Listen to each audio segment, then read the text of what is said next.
রিসির মানুষ পরিচয় দিয়া ভালো অনুভব করে এই চেষ্টাটা আমি করবো। আমি আজকে আমার শ্বশুরের এই শোক সভার দ্বারা হইতেছি, আমি আমার সর্বোচ্চ চেষ্টা করবো জামাই অন্তত আপনারা পরিচয় দিলে আপনার যেন মুখ লজ্জা না হয়।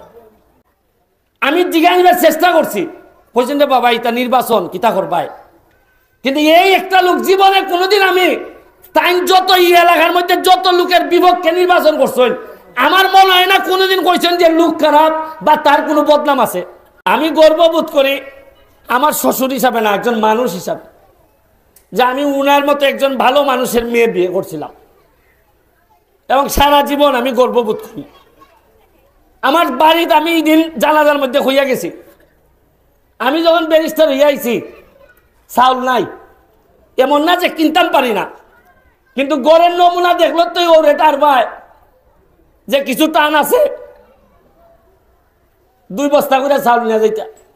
বল মাছ তাই না আমার যত টাকা খাওয়াইছুন, আমি আমার জীবনে আমার বাপে খাওয়াইতে আসছুন না, কারণ আমরা তো উজানের মানুষ, অত বল তো আমরা ভাইও না, খাইলে বল বোন তো আমারে খাওয়াইছুন, খাওয়াই আমারে। আজকে আমি গাড়ি কিনতাম, ওই যে আমার ফিজিটা পুলিশ থাকে, পুলিশ পাইছে রিক্সা দিয়ে যায়, মানুষে কয় যে পুলিশে মানে আমার দৌড়া লই যায়, তাই কইলাম ও বেটা এটা তো বদনাম, মানুষে কিতা মনে করবে, একটা গাড়ি কিনে লাও। তাই আমি কইলাম বাবা আমি তো নয় আইসি ব্যারিস্টার হিসাবে, আমার 100 টাকা দিনে রুজি, ওই আমার 10 লাখ টাকা দিছ, আর আমার বই নিতে লন্ডন থেকে 3 লাখ টাকা দিছ, 13 লাখ টাকা দিয়ে আমি একটা গাড়ি কিনছিলাম খালা। আর আজকে এই সময় আমি মাত্র 7 বছরের ব্যবধানে আমার এই গাড়ির দাম এখন 6 কোটি টাকা। তাই না আমার দৈরে দৈরে আমার প্রতিষ্ঠিত করছে। বলছিলাম যে গাছ এমন লাগাইমো সব পাইকা আমি নেমে গিয়া সোনাঘাট মাধবপুর, আমার ওরের বাড়ির উপর থেকে নেমে গিয়া ফাইকা তো নিলাম ফার্সি না, বরং আমার ওর লাগে শুনিয়া মনে আছে নি চেয়ারম্যানের নির্বাচনে কইসলাম যে আমার ওর রে তো খারাপ করছেন ঠিক হই, কিন্তু আমার ওর তো যে প্রেসার, এই প্রেসার লইলে তাই ঠিক বা কিনা, কারণ আমি তো জানি 3 মাস পরে তো আপনারা এখন নয়া চেয়ারম্যান ভাইবা, তা আমি 3 মাস পরে ওর ভাইতাম খুব। আমার শুধু শ্বশুর বাড়ির সম্পর্ক আমি মনে করি না,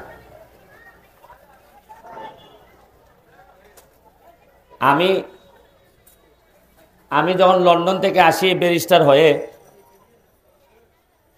3-3টা আলাপ, বিয়ার আলাপ আমারে ফেরত দিল। এরা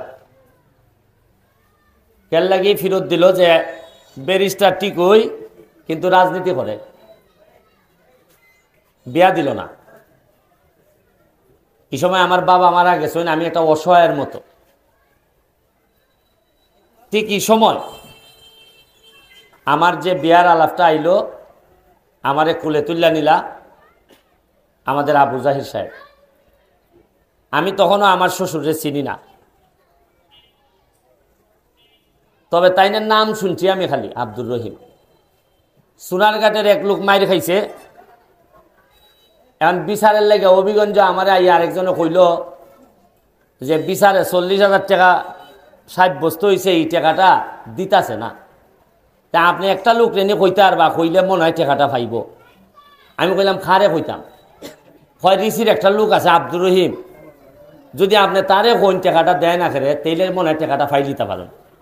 ওই লোকে আমি আব্দুর রহিম ওনার সাথে আলাপ করলাম, ফোনে দেখা হয়েছে না, টাইম পর একটা ব্যবস্থা করে আমার সোনারঘাটের লোকরে দিলা। এরপরে তো রিসির মানুষ আমারে আপনারা জামাই হিসাবে নিলা। আমার কাছে মনে হয়েছে যে এখন বাকি জীবন আমার ফুলাপুরি কেন আইব তার নানার খবর জিয়ারত করত, আমার বউ আইব তার বাবের খবর জিয়ারত করত। রিসির মানুষের সাথে, মাটির সাথে আমার যে সম্পর্ক তৈরি হয়েছে এটা আমার নসিব। আমার এই নির্বাচনে সোনারঘাট মাধবপুর থেকে আমি এমপি হয়েছি, বাংলাদেশের মধ্যে মনে হয় সবচেয়ে বেশি ভোট পাইছি আমি। আমার এত তুফান গেছে আমার উপরে দেয়া, কিন্তু একটা সময় আমার খালি মনে হয়েছে যে যতই তুফান হোক আমার পিছিয়ে আব্দুর রহিম আমার শ্বশুর আছে। রাজনৈতিক কারণে হয়তো আমার চাচা শ্বশুর আমার পিছিয়ে থাকতে পারছেন না, কিন্তু আমার শ্বশুর মনে হয়েছে যে তাই না, আমি একটা লোক তাইনের কাছ থেকে আমার সাহায্য নেওয়া লাগছে না, কিন্তু মনে হয়েছে একটা লোক আছে, এই লোকটা যদি ফিজিদা থাকে তাইলে আর উপর আল্লাহর যদি রহমত থাকে আমার কেউ আটকাই পারতো না। তাই না নাম আমার শ্বশুর।